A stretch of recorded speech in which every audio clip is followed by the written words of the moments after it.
আজকের সকালটা আমার একটু ভিন্নভাবেই শুরু হয়েছে। প্রতিদিনের মতো কিন্তু আজকে ঘুম থেকে উঠে আর আমি ঘর ক্লিন করতে পারিনি, কারণ আমার গলার অবস্থা খুবই খারাপ, অনেক বেশি কাশি, যেটা হয়তো বা আপনারা ভয় শুনে একটু হলেও বুঝতে পারবেন। আজকে ঘুম থেকে উঠেই আমি সোজা চলে গেলাম চুলার কাছে, কারণ ঘুম থেকে ওঠার পর আমি একটু ফিল করতে পারলাম আমার গলাটা প্রচণ্ড রকমভাবে ব্যথা করতেছে। ভাবলাম আদা দিয়ে একটু গরম পানি খাই, সাথে একটু করে লবণ দিব। এই আদা পানি খেলে কিন্তু অনেকটা বেটার ফিল হয়। তারপর গরম পানি বসানোর পরে খেয়াল করলাম আমার তো আদাই নেই।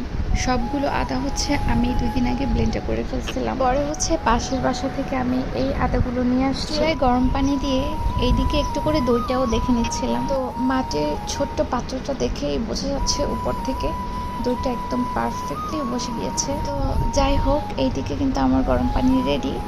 আমি এক টুকরো আদা দিয়ে গরম পানিটা রেডি করে নিই। এই আদা পানিটা খেলে কিন্তু সত্যিকার অর্থে অনেক বেটার ফিল হয়।